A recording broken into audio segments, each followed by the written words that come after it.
Hello, Mark. My name is Amy Zhang Yuqi. My number is 47. The title of the speech is Eduardo, Briceño, How to Get Better at the Things You Care About. I'm Junior. Most of us go through life trying to do our best at whatever we do, whether it's our job, family, school, or anything else. I feel that way. I try my best, but some time ago I came to a realization that I wasn't getting much better at the things I cared about most. Whether it was being a husband or a friend or a professional or a teammate, and I wasn't improving much at those things even though I was spending a lot of time working hard at them. I've since realized from conversation I've had and from research that this stagnation, despite hard work, turns out to be pretty common. So I'd like to share with you some insights into why that is and what we can all do about it. What I've learned is that the most effective people and teams in any domain do something we can all emulate. They go through life deliberately alternating between two zones, the learning zone and the performance zone. The learning zone is when our goal is to improve. Then we do activities designed for improvement, concentrating on what we haven't mastered yet, which means we have to expect to make mistakes, knowing that we will learn from them. That is very different from what we do when we are in our performance zone, which is when our goal is to do something as best as we can, to execute. Then we concentrate on what we have already mastered, and we try to minimize mistakes. Both of these zones should be part of our lives, but being clear about what we want to be in each of them, with what goal, focus, and expectations, helps us better perform and better improve. The performance zone maximizes our immediate performance, while the learning zone maximizes our growth and our future performance. The reason many of us don't improve much despite our hard work is that we tend to spend almost all of our time in a performance zone. This hinders our growth and, ironically, over the long term, also our performance. So what does the learning zone look like? Take Domitius, a political leader and the greatest orator and lawyer in ancient Greece. To become great, he didn't spend all his time just being an orator or a lawyer, which would be his performance zone, but instead he did activities designed for improvement. Of course, he studied a lot. He studied law and philosophy with guidance from mentor, but he also realized that being a lawyer involved persuading other people, so he also studied great speeches and acting. To get rid of an odd habit he had of involuntarily lifting his shoulder, he practiced his speeches in front of a mirror, and he suspended a sword from the ceiling so that if he raised his shoulder, it would hurt. Laughter. To speak more clearly despite a lisp, he went through his speeches with stones in his mouth. He built an underground room where he could practice without interruption and not disturb other people. And since courts at the time were very noisy, he also practiced by the ocean, projecting his voice above the roar of the waves. His activities in the learning zone were very different from his activity in court, his performance zone. In the learning zone, he did what Dr. Anders Ericsson called deliberate practice. This involves breaking down abilities into component skills, being clear about what sub-skills we are working to improve, like keeping our shoulders down, giving full concentration to a high level of challenge outside our comfort zone, just beyond what we can currently do, using frequent feedback with repetition and adjustments, and ideally engaging the guidance of a skilled coach. Because activities designed for improvement are domain-specific, and great teachers and coaches know what those activities are and can also give us expert feedback. It is this type of practice in the learning zone which leads to substantial improvement, not just time on task performing. For example, research shows that after the first couple of years working in a profession, performance usually plateaus. This has been shown to be true in teaching, generally medicine, nursing, and other fields, and it happens because once we think we have become good enough, adequate, then we stop spending time in the learning zone. We focus all our time on just doing our job, performing, which turns out not to be a great way to improve. But the people who continue to spend time in the learning zone do continue to always improve. The best salespeople at least once a week do activities with goal of improvement. They read to extend their knowledge, consult with colleagues or domain experts, try out new strategies, solicit feedback, and reflect. The best chess players spend a lot of time not playing games of chess, which would be their performance zone, but trying to predict the moves grandmasters made and analyzing them.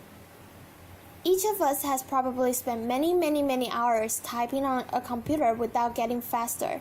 But if we spend 10 to 20 minutes each day fully concentrating on typing 10 to 20% faster than our current reliable speed, we will get faster, especially if we also identify what mistakes we're making and practice typing those words. Let's deliberate practice.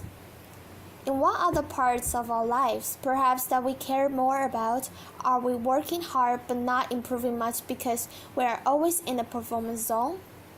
Now, this is not to say that the performance zone has no value. It very much does. When I needed a knee surgery, I didn't tell the surgeon, "Poke around in there and focus on what you don't know." Laughter. We'll learn from your mistakes.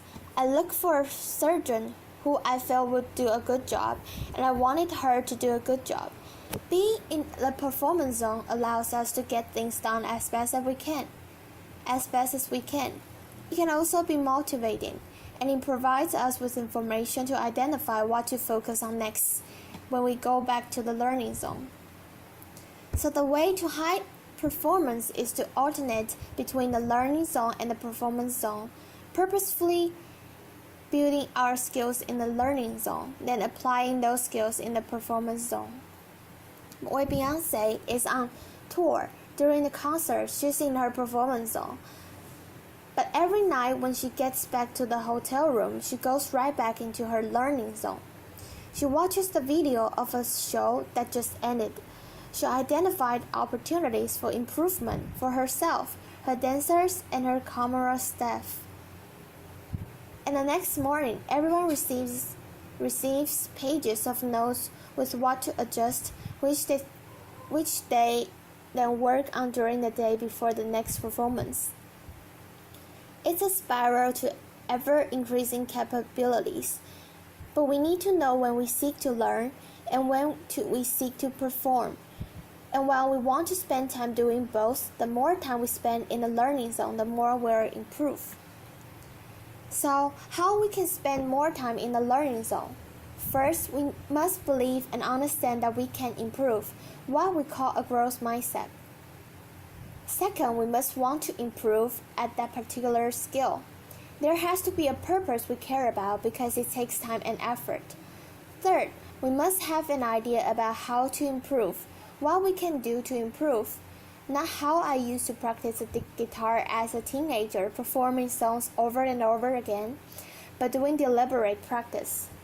And fourth, we must be in a low-stakes situation, because if mistakes are to be expected, then the consequences of making them must not be a catastrophic or even very significant. A tightrope walker doesn't practice new tricks without a net underneath, and an athlete wouldn't set up to first try a new move during a champions match. One reason that in our lives we spend so much time in a performance zone is that our environments often are unnecessarily high stakes. We create social risks for one another even in schools which are supposed to be all about learning, and I'm not talking about standardized tests. I mean that every minute of every day, many students in elementary schools through college feel that if they make a mistake, others will think less of them. No wonder they are always stressed out and not taking the risks necessary for learning. But they learn that mistakes are undesirable inevitably when teachers or parents are eager to hear just correct answer and reject mistakes rather than welcome and examine them to learn from them, or when we look for narrow responses rather than encourage more exploratory thinking that we can all learn from. When all homework or student work has a number or a letter on it and counts towards a final grade rather than being used for practice, mistakes, feedback, and revision, we send a message to school is a performance zone. The same is true in our workplaces. In the companies I consult with, I often see flawless execution cultures which leaders foster to encourage great work. But that leads employees to stay within what they know and not try new things. Some companies struggle to innovate and improve, and they fall behind. We can create more spaces for growth by starting conversation with one another about when we want to be in each zone. What do we want to get better at and how? And when to do we want to execute and minimize mistakes. That way we gain clarity about what success is, when, and how to best support one another. But what if we find ourselves in a chronic high-stakes setting and we feel we can't start those conversations yet? Then here are 3 things that we can still do as individuals. First, we can create low-stakes islands in an otherwise high-stakes sea. These are spaces where mistakes have little consequence. For example, we might find a mentor or a trusted colleague with whom we can exchange ideas or have vulnerable conversations or even role play, or we can ask for feedback-oriented meeting as projects progress. Or we can set aside time to read or watch videos or take online courses. Those are just some examples. Second, we can execute and perform as we're expected, but then reflect on what we could do better next time, like Beyoncé does, and we can observe and emulate experts. The observation, reflection, and adjustment is the learning zone. And finally, we can lead and lower the stakes for others by sharing what we want to get better at. By asking questions about what we don't know, by soliciting feedback, and by sharing our mistakes and what we've learned from them, so that others can feel safe to do the same. Real confidence is about modeling ongoing learning.